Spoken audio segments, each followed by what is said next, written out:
بیٹی ایک کلی یعنی خواتین پر تشدد 25 نومبر 2023 کو خواتین کے خلاف تشدد کے خاتمے کے عالمی دن کے موقع پر 16 روزہ تحریک کا اعلان کیا گیا تاکہ سمت کی بنیاد پر تشدد کے خلاف دنیا بھر میں ایک منظم آگاہی کی مہم چلائی جائے۔ آج دنیا کے کتنی بھی جدید سہولیات سے آراستہ کر کے گلیمر ورلڈ کی اصطلاح میں دکھانے کی کوشش کی جائے، لیکن اسے انکار نہیں کہ تشدد یا ڈپریشن جیسے حالات میں کوئی کمی ہوتی ہے، محسوس نہیں ہو رہی۔ ایسا کیوں؟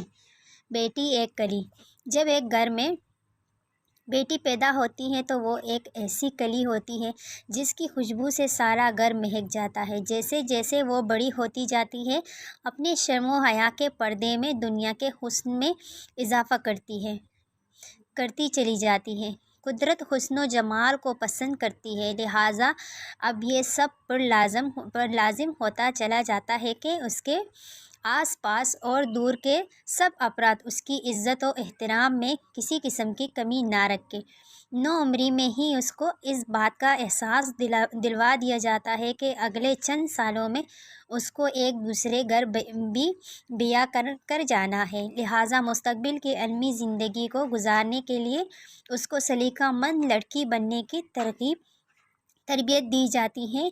لیکن ہے تو وہ صنف نازک اور خوابوں میں رہنے والی اپنے ماں باپ کی چھوٹی سی شہزادی، جو آپ شادی والے دن سوچ رہی ہے کہ اب وہ شہزادی سے اپنے خاوند کے گھر یعنی ملکہ بننے جا رہی ہے۔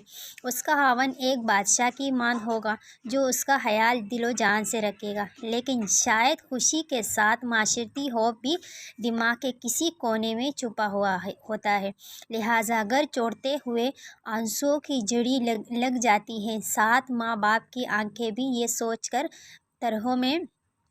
کر تر ہو جاتی ہے کہ اپنے جگر کا ٹکڑا کسی کے ہاتھوں میں دے رہے ہیں۔ سب دعا گو ہیں آگے بھی اس کے لیے سب اچھا ہو۔ ملکہ بنی نہ شہزادی۔ یہ کیا ہوا؟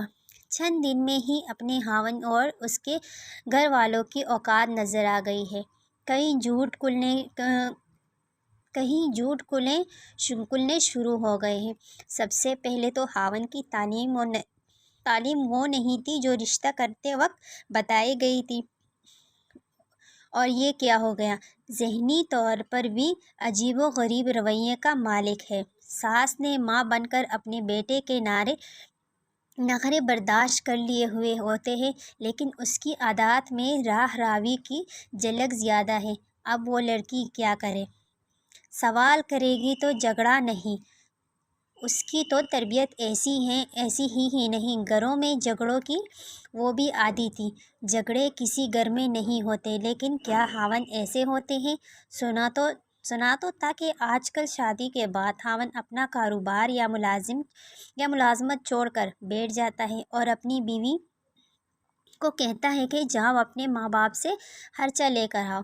کچھ کے پاس کچھ بھی نہیں ہوتا، جبکہ رشتہ کرنے کے دوران لڑکے کے بارے میں سبز باغ دکھائے جاتے ہیں، لیکن کیا وہ بھی ان میں ہی شامل ہو گئی ہے؟ وہ تو ایک پڑھی لکھی لڑکی ہے جس کو یہ سوال پوچھنے کا حق ہے۔ پھر ہمت کر کے پوچھ ہی لیا تو اس جناٹے دار تھپڑ کی آواز آئی اور ملکہ بننے سے پہلے ہی شہزادی کے سب خواب ٹوٹ گئے۔ اب کیا ہوگا؟ زندگی کیسے گزرے گی؟ کس کے آگے جا کر آواز اٹھائی جائے؟ عالمی سطح پر یا ملکی سطح پر کیا کوئی ادارہ ہے؟ اگر ہے تو انصاف ملے گا؟ خاوند کے لیے بڑھاپے کا سہارا؟ ایسے کئی سوال لیے اور مہکتی ہوئی کلی مرجھانا شروع ہو جاتی ہے اور اپنے اس عملی زندگی کا آغاز کر دیتی ہے جس میں اب خواب ٹوٹ چکے ہوتے ہیں اور اعلیٰ مقصد اپنے بچوں کی پرورش بن جاتا ہے۔ ایسا لگتا ہے کہ لوگ اس کو کہہ رہے ہیں کہ اس معاشرے میں عورت کا کوئی مقام نہیں، نہ ہی وہ ان حقوق کی حقدار ہے جو اس کے لیے تفویض کیے گئے ہیں۔ بلکہ وہ اپنے خانہ داری کے اس مقام پر پہنچ چکی ہے جہاں پر کمی پیشی کی بھی وہی ذمہ دار ہوگی۔ خاندان کی عزت و آبرو اس کے نام کر دی جاتی ہے، لیکن جب وہ اس کے بدلے اس محبت کی طلبگار ہوتی ہے جس کی اس کے دل میں کسی کونے میں خوشبو ہوتی ہے، تو حیران رہ جاتے ہیں کہ اب خاوند کے لیے وہ صرف بڑھاپے کا سہارا بن چکی ہے، کیونکہ خاوند کی میں بھی حجم آ چکا ہوتا ہے۔ سمجھوتا غموں سے کر لو تم، یہ عورت پر وہ اولین تشدد ہے جس پر وہ سوچ لیتی ہے کہ سمجھوتا غموں سے کر لو تم، لیکن جن میاں بیوی میں ذہنی مطابقت نہیں ہو پاتی اور دونوں کے الگ ہونے کی بھی کوئی صورت نظر نہیں آ رہی ہوتی، وہاں تشدد کا عمل بڑھا ہوا نظر آتا ہے۔ اگر اس دوران میں کوئی اور لگائی گئی بجائیں کر دے تو معاملہ بگڑ جاتا ہے، اور پھر عورت کو قتل کر دینا ایک جذباتی عمل سمجھا جاتا ہے۔ پھر مدد کو بچانے کے لیے بھی بہانے ڈھونڈ لیے جاتے ہیں۔ اس کے علاوہ دوسرے بہت سے رویے ہیں جہاں دوسرے مردوں کے ہاتھوں بھی عورت تشدد کا شکار ہوتی ہے۔ چہرے پر تیزاب پھینکنے جیسے انتہائی قدم اٹھانے سے بھی گریز نہیں کیا جاتا، جس عورت کی بقایا ساری زندگی معنے ہو کر رہ جاتی ہے۔ خواتین کا انصاف کیوں نہیں ملتا؟ کیا آج کے جدید دور میں خواتین کو اپنے حقوق کے تحفظ کے لیے آواز اٹھانے پر قائل نہیں کرنا چاہیے؟ اگر کچھ فیصد خواتین ایسا کر رہی ہیں تو ان ممالک کی حکومتیں ان کو انصاف کیوں نہیں فراہم نہیں کرتے؟ آج پر شعبے میں خواتین خدمات انجام دینے کے باوجود اپنا وہ مقام حاصل نہیں کر پا رہی جس کی وہ خواہش تو رکھتی ہیں، لیکن معاشرے کو قائل نہیں کر پا رہی۔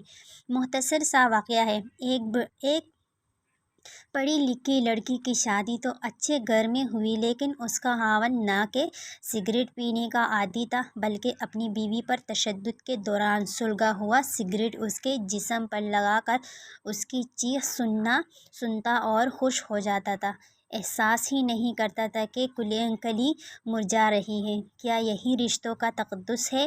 خواتین پر تشدد کیسے روکا جا سکتا ہے؟ ایک ایسا سوال ہے جس پر بہت سے حل بیان کیے گئے ہیں۔ کہیں نفسیاتی معاملہ کہہ کر متعلقہ ڈاکٹرز سے رابطے کا کہا گیا ہے۔ موجودہ دور میں مالی مسائل کو بھی اس کی اہم وجہ کہا گیا ہے، جس کا حل خواتین کے لیے آمدنی سے متعلقہ ذاتی کاروبار یا مناسب ملازمتوں کے مواقع فراہم کرنے پر زور دیا گیا ہے۔ خواتین کے لیے خصوصی سیشنز کے انعقاد کی ترغیب دی گئی ہے تاکہ ہیجانی کیفیت سے نکل کر حقیقی دنیا کا مقابلہ سچ بیان کر کے کریں، لڑکوں کی تربیت میں تحمل پیدا کرنے کو ترجیح دیں۔ سب سے اہم کہ مرد و خواتین ہر معاملے کو مثبت انداز میں دیکھیں تو باقی جہاں کمی ہوگی اس کا حل بھی مثبت نکل آئے گا، اور اب رہ گئی جبلت تو اس کے لیے مذہبی تربیت سب برابر ہے۔ دنیاوی اصطلاح انسانیت